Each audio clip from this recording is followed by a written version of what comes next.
नमस्कार. संत ज्ञानेश्वर महाराज यांच्या जीवनावर काही भावनिक प्रसंग जाणून घेऊ. माऊलींना लहानपणापासूनच समाजाचा फार त्रास झाला, परंतु आपल्यावर झालेल्या अन्यायाचा या ओव्यांमध्ये, साहित्यामध्ये, अभंगामध्ये कोठेही माऊलींनी वर्णन केलेले नाही. माऊलींची समाधी संजीवनी आहे, याचा अर्थ रामकृष्ण गोविंद आदी नामांचा जप करत जिवंत आहे. संत ज्ञानेश्वर महाराजांनी 16व्या वर्षी ज्ञानेश्वरी हा ग्रंथ लिहिला आणि समाधी प्रसंगी त्यांचं वय होते 21 वर्ष 3 महिने आणि 5 दिवस. माऊलींनी ज्या रेड्यामुखे वेद बोलविला तो रेडा माऊलींसोबतच राहिला आणि त्या रेड्याची समाधी आळी येथे आहे. माऊलींच्या समाधी प्रसंगी विठ्ठल रुक्मिणी आदी ब्रह्मदेवता आणि संत भक्त मंडळी सर्वजण उपस्थित होते. माऊलींच्या समाधीनंतर 287 वर्षांनी एकनाथ महाराजांनी माऊलींची समाधी उघडून माऊलींचे भेट घेतली होती. संत ज्ञानेश्वर माऊलींच्या जीवनचरित्रावर प्रवास करत असताना या धगधगत्या संप्रदायाला दिलेली ही बळकटी, आई वडिलांचे प्रेम मिळाले नाही, समाजाकडून प्रेम मिळाले नाही, तरीही त्यांच्या जीवनात त्यांनी वसंत फुलवला असे श्री विश्व माऊली ज्ञानोबाराय असे त्यांचे जीवनचरित्र आपण जाणून घेऊया. अखिल विश्वाच्या कल्याणाची कामना परमेश्वराजवळ करणारे संत ज्ञानेश्वर महाराज या महाराष्ट्रात जन्माला आले. या मराठी माणसाचे किती अहोभाग्य आहे. 13व्या शतकात वारकरी संप्रदायाचे महान संत, आराध्य दैवत संत ज्ञानेश्वर महाराज आपल्या अवघ्या 21व्या वर्षाच्या आयुष्यात अखिल विश्वाला जगण्याचा सुखद मार्ग दाखवला. व्यास महर्षी यांनी ज्ञानोबा माऊलींचे चरित्र लिहिले. संत ज्ञानेश्वर माऊलींच्या आईवडिलांनी देहांत प्रायचित्त केले, आपण ते जाणून घेऊ. माऊलींचे वडील विठ्ठलपंत आणि आई रुक्मिणी देवी हे मुलांसहित आळंदीत सिद्धपेठमध्ये राहत होते. असाच एक दिवसाचा प्रसंग. दिवाळी सण होता. सगळ्यांच्या घरी दिवे लागले, सगळ्यांच्या घरी नवीन कपडे आले, सगळ्या आळंदीत लखलखाट होता. पण या सिद्धपेठमध्ये तेवढा लखलखाट नव्हता. दिवाळी साजरी होत नव्हती, केवळ समाजाकडून हेटाळणं होत होती, खायला अन्न मिळत नव्हते, असेच दिवस जात होते. संन्यासाला मुले झाली म्हणून गावाने त्यांना व त्यांच्या कुटुंबाला वाळीत टाकले होते. माऊली व त्यांच्या भावंडांची मुंज करण्यास ब्राह्मणांनी नाकारले. विठ्ठलपंतांनी गावकऱ्यांना त्यावर उपाय विचारला, तर गावकऱ्यांनी त्या ब्राह्मणांनी त्या सभेने असे उत्तर दिले की देहदंड ह्याशिवाय तुम्हाला पर्याय नाही. माऊलींच्या आईवडिलांनी देहांत प्रायचित्त स्वीकारलं आणि तो विचार करू लागले, आपण देहांत प्रायचित्त घ्यायचं आहे तर या मुलांना सांगायचं कसं, त्यांना सोडून जायचं कसं, त्यावर विचार करू लागले. छोटे छोटे मुलं टाकून जायचे हा किती कठीण प्रसंग आहे.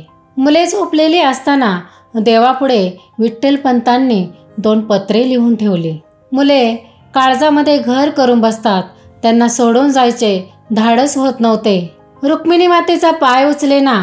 विठ्ठलपंत म्हणतात, आपल्याला जावे लागणार आहे. छोटे छोटे मुले दूर करताना किती भयंकर व्यथा असते. पुन्हा पुन्हा डोळ्यासमोर निवृत्तीनाथ, ज्ञानेश्वर माऊली, सोपानदेव आणि आदिशक्ती मुक्ताई यांचे चित्र उभे राहत असतात. पण त्या माऊलींना काय करावे काही समजत नव्हते. देवावर विश्वास ठेवून ते पुढे निघाले आणि इतक्यात पुढे गेल्यावर काय झाले, अंगणात दिव्य रूप धारण करून एक महात्मा उभे होते. दिव्य तपस्वी आहे, नाथपंथी आहे. त्यांनी आपला स्वतःचा परिचय करून दिला. रुक्मिणी माते, रडतेस, रडू नकोस, मी माझा परिचय करून देतो, मी गहिनीनाथ.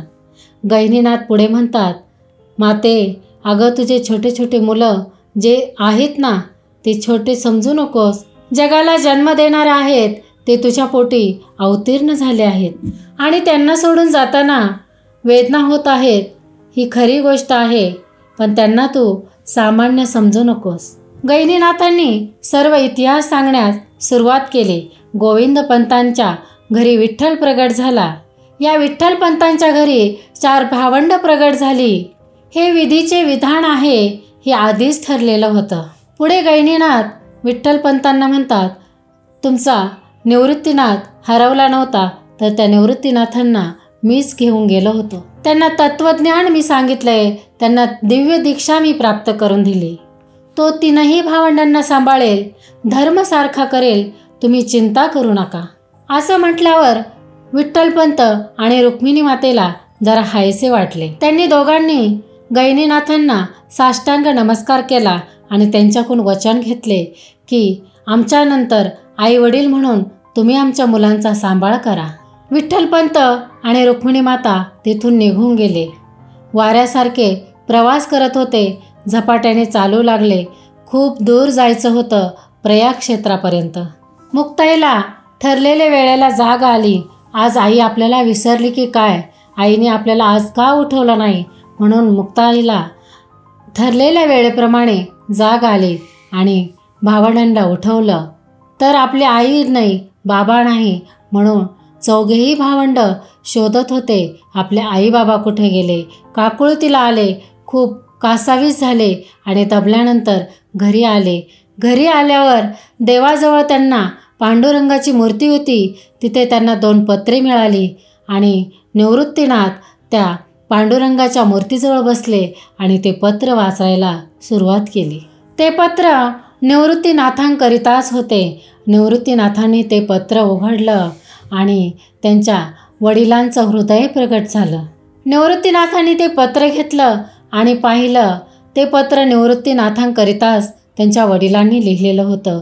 त्या पत्रामध्ये विठ्ठलपंत निवृत्तीनाथांना म्हणतात, निवृत्ती, आळंदीकरांनी व धर्मपीठाने दिलेला हा निर्णय आहे की आम्ही दोघांनी देहांत प्रायचित्त घ्यावं तर तुम्हाला जातीत घेतील, तुम्हाला तुमचा धर्म स्वीकार करतील, तुमचं हित व्हावं, तुमचं कल्याण व्हावं म्हणून आम्ही तुम्हाला सोडून जात आहोत. निवृत्ती, तुझ्या नावाने पत्र लिहितोय कारण तू थोरला आहेस. तुझ्या लहान भावंडांना तू सांभाळून घे, त्यांना आईवडिलांचं प्रेम दे. निवृत्तीनाथांच्या डोळ्यातून घळघळा पाणी वाहू लागले. ज्ञानेश्वर, सोपान आणि मुक्ता त्यांना सारखं सारखं विचारतात, का रडतोस? तर त्यांना राहावेना. मग त्यांनी त्या पत्रातील भाव प्रगट करायला सुरुवात केली. ज्ञाना, सोपाना आणि मुक्ते आपले आई बाबा कधीही परत येणार नाही. ते आपलं हित व्हावं, आपलं कल्याण व्हावं म्हणून ते देहांत प्रायचित्त करायला गेलेले आहेत. ते कधीही परत न येण्यासाठी गेलेले आहेत. आपण त्यांना शोधू शकत नाही आणि शोधायचं पण नाही. असे म्हटल्यावर ती 4ही भावंड शांत झाली, अवाक झाली. एकमेकांकडे बघतच राहिली. एकमेकांचा विचार करू लागली. एकमेकांची चिंता करू लागले आणि आईवडिलांची आठवण काढून रडू लागले. कशासाठी जगावं? एवढ्या छोट्या मुलांवर अशी भयंकर वेळ आली, भयंकर स्थिती निर्माण झाली. मग सर्व शांत झाली. मग दुसरा पत्र वाचायला निवृत्तीनाथांनी सुरुवात केली आणि पत्रात असं लिहिलेलं होतं की धर्मसभेपुढे जा आणि आम्ही केलेला त्याग त्यांना सांगा, मग ते तुम्हाला जातीत घेतील. त्यांना धर्मात घेण्याची याचना करा, असं पत्रात लिहिलं होतं. कासावीस झालेली लेकरं पाहून गहिनीनाथ तेथे आले आणि थोडे दिवस गहिनीनाथ तेथेच थांबले. निवृत्तीनाथांना गहिनीनाथाचा अनुग्रह प्राप्त झाला होता. गहिनीनाथ जोपर्यंत थांबले तोपर्यंत विठ्ठलपंत आणि रुक्मिणी माता प्रयाग क्षेत्रापर्यंत पोहोचत नाही. गहिनीनाथांनी रोज सांगितल्याप्रमाणे निवृत्तीनाथ रोज ध्यान साधना करत होते. जो उपदेश गहिनीनाथांनी निवृत्तीनाथांना केला होता तो उपदेश आज फळाला येत होता. दिव्यत्व प्राप्त होत होतं. योगाच्या प्रक्रिया अनुभवायला येत होत्या. असेच दिवस जात होते आणि एके दिवशी निवृत्तीनाथांना ध्यान साधना करत असताना एक डोळ्यासमोर चित्र उभे राहिले आणि त्या चित्रामध्ये विठ्ठलपंत आणि रुक्मिणी माता उभे होते आणि एकमेकांच्या हातामध्ये हात घेऊन पांडुरंगाचे स्मरण करत होते. पांडुरंगाला विनंती करत होते आमच्या मुलांचे हित व्हावे म्हणून, त्यांना धर्मात त्यांचा स्वीकार व्हावा म्हणून आम्ही हे देहांत प्रायचित्त करत आहोत, आम्हाला माफ करा. गंगा, यमुना, सरस्वती या त्रिवेणीचे स्मरण करून आमचा स्वीकार करा, आमचं बलिदान सफल होऊ द्या, आमचे मुलांचे हित होऊ द्या. आणि दोघांनी एकमेकांचे हात एकमेकांच्या हातात धरून हरी ओम तसत म्हणत उडी मारली. आणि इकडे उडी मारल्याबरोबर निवृत्तीनाथांनी डोळे उघडले आणि आई बाबा असे मोठमोठ्याने ओरडत ते उभे राहिले. समोर गैनीनाथ बसलेले होते. गैनीनाथ म्हणतात, निवृत्तीनाथ, खरं आहे तुझं, तुमचे आईवडील तुम्हाला सोडून गेलेत. हे विधीचे विधान आहे, हेच सत्य आहे आणि हे स्वीकारायला हवे. आणि निवृत्तीनाथांनी घट्ट मन केले आणि हा प्रसंग तेथेच थांबविला. निवृत्तीनाथ सावरले असे गैनीनाथांना वाटले. त्यांचे कार्य पूर्ण झाले. मग गैनीनाथ जाण्यासाठी निघाले. जगाला संप्रदाय मिळाला. जगाचे हित होण्याकरता धर्म स्थापन करण्यास महात्मे प्रगट झाले. आता मी अंतर्धान व्हायला काहीही हरकत नाही. गैनीनाथ निघून गेले. माऊलींच्या जीवनातील हा भावनिक प्रसंग आज इथेच संपत आहे. भेटूया आपण दुसऱ्या भागामध्ये. धन्यवाद.